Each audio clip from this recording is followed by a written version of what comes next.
Si le Seigneur croit en moi à tel point que ma foi peut être plus précieuse que l'or, waouh, j'ai vraiment du prix à ses yeux, quoi. Je m'appelle Nolwenn, j'ai 36 ans et je suis mariée et mère de 4 enfants. J'habite à Villeneuve-d'Ascq, dans le nord de la France. J'ai toujours eu la foi qui m'a été donnée par mes parents, mais à 23 ans, j'ai fait un cycle de formation avec la communauté du chemin neuf, une formation à l'abbaye d'Hautecombe. Donc c'est pendant 3 mois, on est avec d'autres jeunes pour se former sur des questions sur la Bible, des questions éthiques. Pendant ce temps de formation, il y a un moment très précis que je peux citer.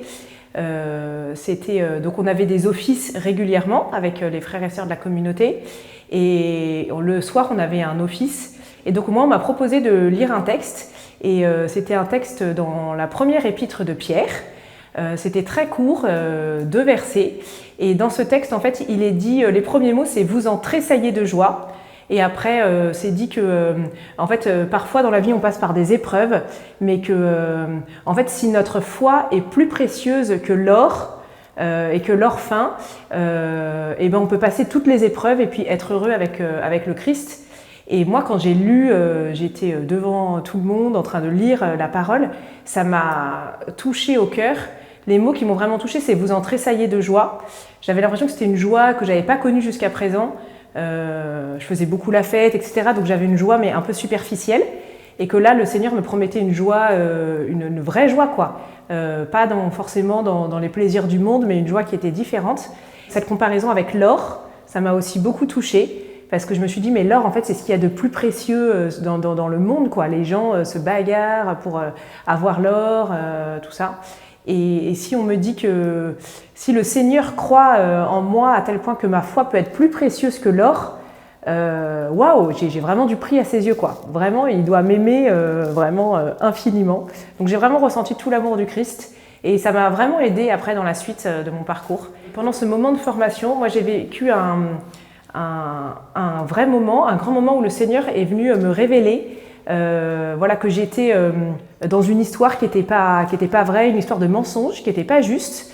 Notamment, c'était avec mon groupe scout, voilà, où en fait j'avais menti à plusieurs personnes.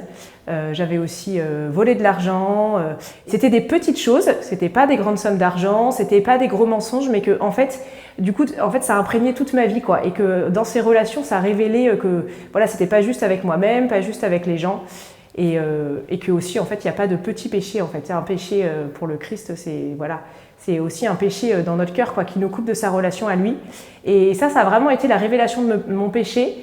Et donc là, j'ai entamé une démarche de vérité avec les personnes, une démarche de réparation. Et je crois que ça m'a vraiment libérée et puis mis en route aussi sur l'amour de Dieu malgré tout. L'amour de mes parents aussi, malgré tout, malgré ces péchés que j'avais faits, malgré ce qui n'était pas bien. Je ne sais pas si tout est réparable, mais en tout cas, avec l'amour de Dieu, voilà, on peut vraiment se relever. Et en fait, c'est pour quelque chose, un davantage, quelque chose de mieux. Aujourd'hui, j'ai des très bonnes relations avec ces personnes-là, mes anciens chefs de groupe que je repasse voir régulièrement. Je pense qu'il y a vraiment quelque chose qui s'est tissé, justement, qui va au-delà d'une relation classique, parce qu'on a pu faire ce pas de vérité.